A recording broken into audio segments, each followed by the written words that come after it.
Hampir pasti kita yang terlibat dalam percakapan tentang politik tidak ada sahabat yang sejati atau teman yang sejati.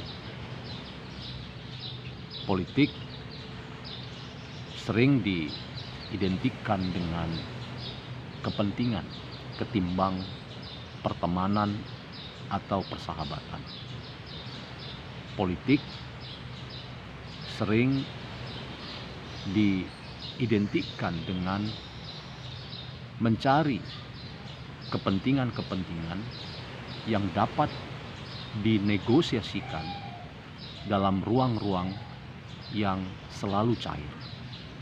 Sebab sering dikatakan tidak ada kawan yang abadi, karena yang ada adalah kepentingan yang abadi. Kata kunci penting dalam politik adalah kepentingan.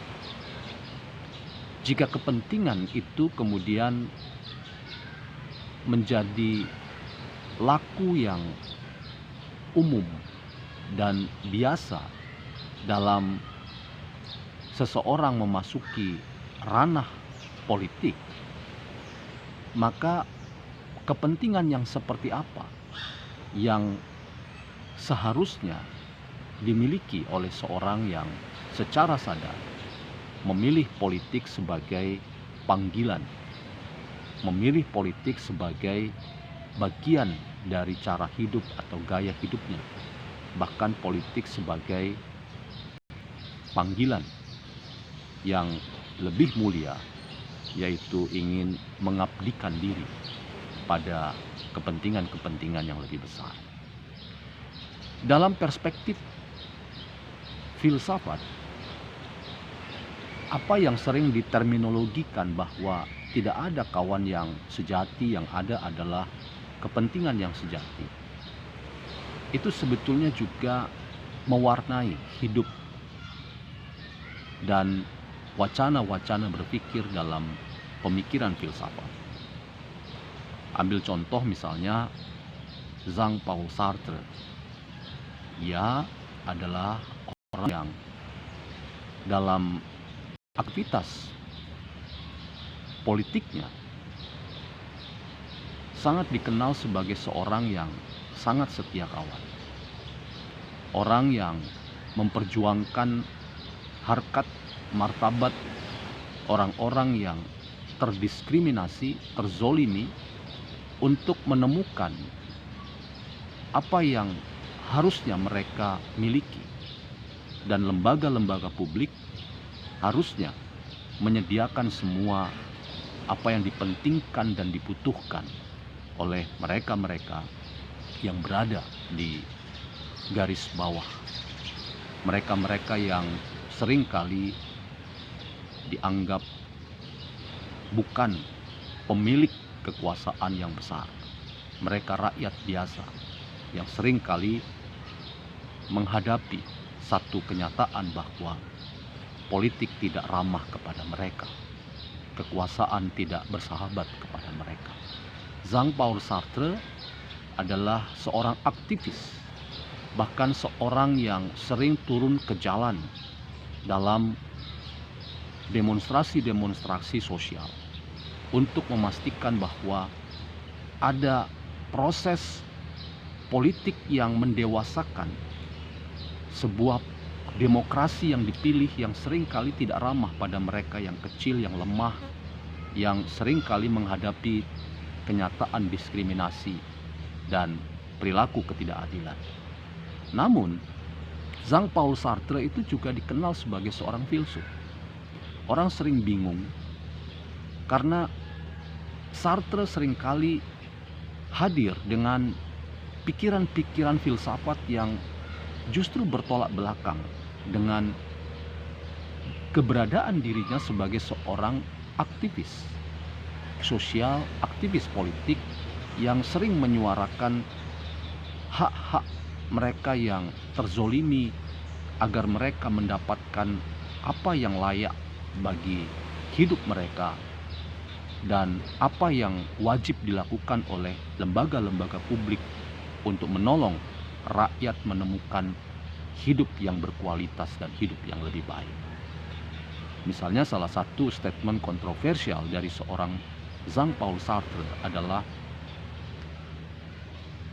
orang lain itu adalah neraka. Orang lain adalah neraka.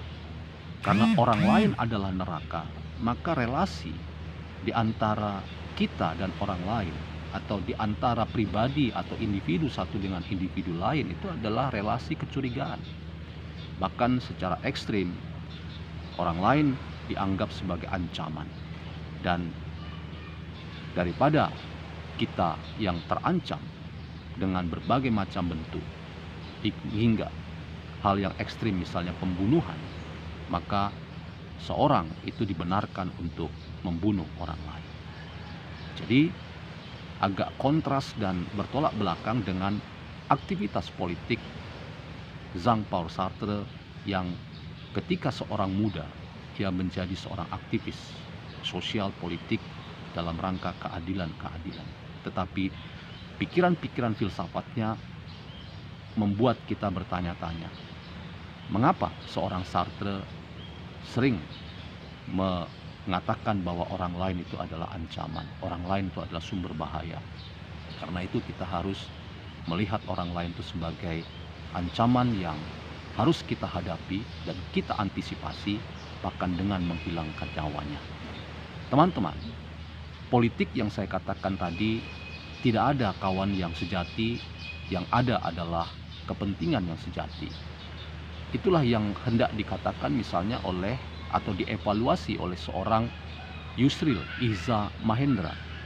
Kita kenal dia sebagai seorang pakar hukum tata negara yang luar biasa. Tetapi ia juga seorang ahli dalam filsafat, karena ia merasa bahwa hukum tidak cukup. Hukum tidak cukup memadai dalam rangka kita menolong keadilan dipastikan ditegakkan. Karena itu sumbangan filsafat itu menolong hukum untuk menjadi hukum yang betul-betul mengabdi pada kepentingan-kepentingan yang lebih besar, yaitu untuk kemanusiaan, untuk keadilan, untuk kedamaian, untuk kesejahteraan. Karena itu teman-teman, hari ini kita melihat secara vulgar bagaimana politik Indonesia di akhir kepemimpinan Presiden Jokowi dan proses peralihan kekuasaan. Pertemanan-pertemanan yang sejati itu memang dipertanyakan. Ada partai yang semula mengusung Presiden Jokowi, tetapi kemudian simetris bertolak belakang dan seringkali melontarkan statement-statement yang menyerang, bahkan menyerang secara pribadi Presiden Jokowi. Memang betul, politik tidak ada yang pasti, dia selalu dinamis, dan seringkali kita terkaget-kaget bahwa orang yang dikira kawan ternyata adalah lawan, dan yang dulu diposisikan kawan sekarang adalah lawan.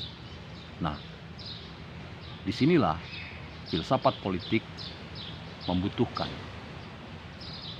apa yang dinamakan analisis personal, yang selalu menggugah kita untuk bertanya, apakah saya seorang kawan yang sejati?